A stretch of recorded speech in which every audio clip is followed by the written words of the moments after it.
जरा सोचिए, अगर आपकी जिंदगी के 10, 15 या 20 साल जेल की सलाखों के पीछे गुजर जाएं, बिना किसी फाइनल जजमेंट के, बिना कोर्ट द्वारा दोषी साबित किए हुए, बस इसीलिए क्योंकि आपका केस अभी भी सिस्टम में अटका हुआ है। सुनने में फिल्मी लगता है, लेकिन भारत में ऐसे हजारों केस हैं।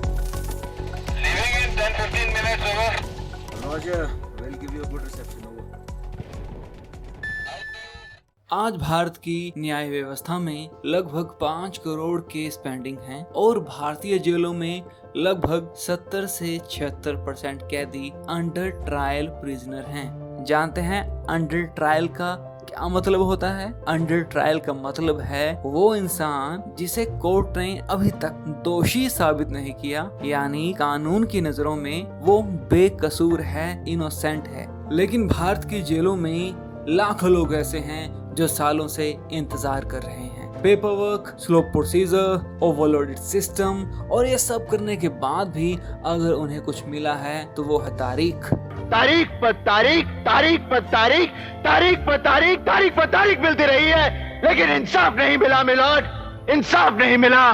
मिली है तो सिर्फ ये तारीख। अब एक सेकंड के लिए खुद को उनकी जगह रख के देखो। सुबह जेल में उठना, हर कुछ महीनों में नई तारीख मिलना, परिवार का इंतजार, बच्चों का बड़े हो जाना, किसी की शादी हो जाना, और आपकी पूरी जिंदगी धीरे धीरे सिस्टम के अंदर फंस कर रह जाती है। लेकिन इससे पहले आप सीधे सीधे कानून या कोर्ट को दोष देना शुरू कर दें। एक बात समझनी बेहद जरूरी है, ये हमेशा इसलिए नहीं होता क्योंकि कोर्ट गलत करना चाहता। असली समस्या है सिस्टम पर जरूरत से ज्यादा प्रेशर। जेल में बंद हर व्यक्ति शरीफ हो ये जरूरी नहीं, लेकिन ये बात भी है कि कोर्ट ने अभी तक उसे अपराधी साबित नहीं किया, और यही सबसे बड़ी दुविधा है। क्योंकि अगर बिना प्रॉपर इन्वेस्टिगेशन के और लीगल प्रोसेस के जल्दी फैसला दे दिया जाए तो शायद कोई अपराधी बाइज्जत बरी हो जाए और किसी निर्दोष के साथ शायद अन्याय हो जाए। लेकिन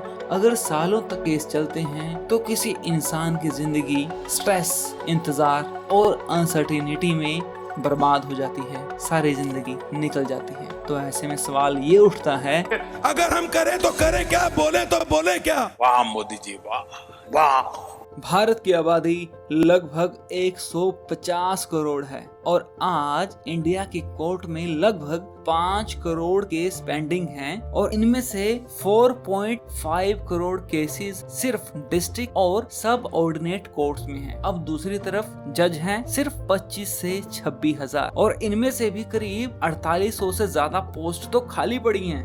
मतलब करोड़ों केस और जज बहुत ज्यादा कम। अगर एक एवरेज निकाला जाए ना तो एक जज को हैंडल करने पड़ते हैं 1700 से ज्यादा केस, यानी 1700 से ज्यादा लाइफ। अब जरा सोचिए, एक जज सुबह सुबह कोर्ट में बैठता है, उसके सामने फाइल्स होती हैं, बल्कि एक फाइल नहीं, हजारों लोगों की उम्मीदें, हजारों फाइल्स। अब एक केस की हेयरिंग चल रही होती है, तभी उसके सामने 10 नए लोग आते हैं, 10 नई फाइल्स आती हैं जो आके कहती हैं हमें इंसाफ चाहिए माय लॉर्ड, हमें इंसाफ चाहिए।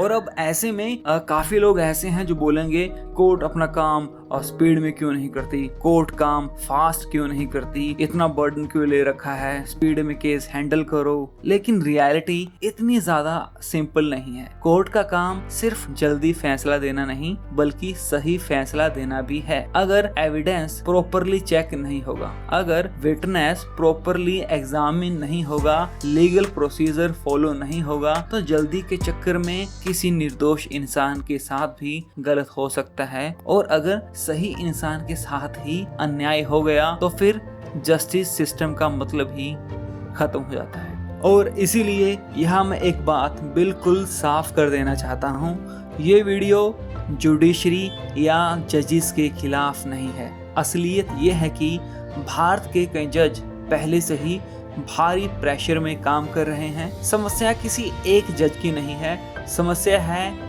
सिस्टम के ओवरलोड की। और ये समस्या किसी गरीब या साधारण व्यक्ति की बिल्कुल नहीं है। अलग अलग टाइम पर अमित शाह, अरविंद केजरीवाल, मनीष सिसोदिया, अमृतपाल सिंह, सोनम वांगचुक और कई चर्चित लोग भी लंबी प्रोसीडिंग, कस्टडी या अंडर ट्रायल प्रोसेस का हिस्सा रहे हैं। अब मुद्दा यहाँ ये नहीं कि कौन सही था कौन गलत, ये सब फैसला कोर्ट करती है। असल सवाल ये है कि अगर इतने बड़े बड़े लोग जिनके पास पैसा है, हाई फाई वकील हैं, पहचान है, उनके पीछे हजारों लाखों लोग खड़े हैं, वो भी सालों तक लीगल प्रोसेस में फंसे रह सकते हैं। अगर इतने बड़े और ताकतवर लोग भी सिस्टम में फंस सकते हैं तो एक आम इंसान का क्या हाल होता होगा। लेकिन स्टैट्स के पीछे सिर्फ नंबर नहीं है, असल में वहाँ इंसानी जिंदगी फंसी हुई है। एक फैमिली है, एक करियर है, एक पूरी जिंदगी है। कई लोगों के लिए डिलेड जस्टिस सिर्फ डिलेड जस्टिस नहीं होता, वो डिनाई लाइफ जैसा महसूस होता है, क्योंकि जो साल लीगल प्रोसेस में निकल जाते हैं वो वापस नहीं आते। तो अब सबसे बड़ा सवाल ये है कि क्या इंडिया जैसे विशाल देश में सिर्फ सेंट्रलाइज कोर्ट्स अकेले हर डिस्प्यूट को एफिशिएंटली संभाल सकते हैं, या फिर इंडिया को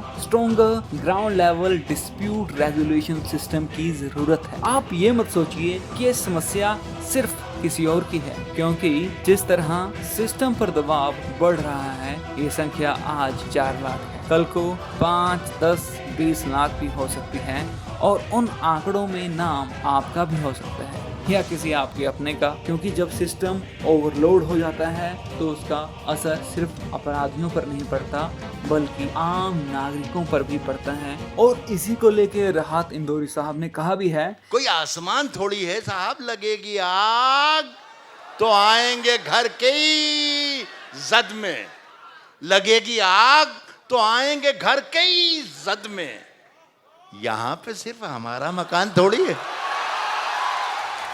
तो क्या इसका कोई समाधान है? क्या कोर्ट का बोझ कम किया जा सकता है और क्या लोगों तक इंसाफ पहुंचाया जा सकता है? यही जानेंगे हम पार्ट 2 में, क्योंकि कल ये समस्या किसी के भी साथ हो सकती है और ऐसा किसी के भी साथ ना हो, इसी समाधान की तलाश अब शुरू होगी और शायद उसका जवाब हमारे पास पहले से ही मौजूद है। देश आज संकटों से घिरा है और ये संकट हमने पैदा नहीं किए।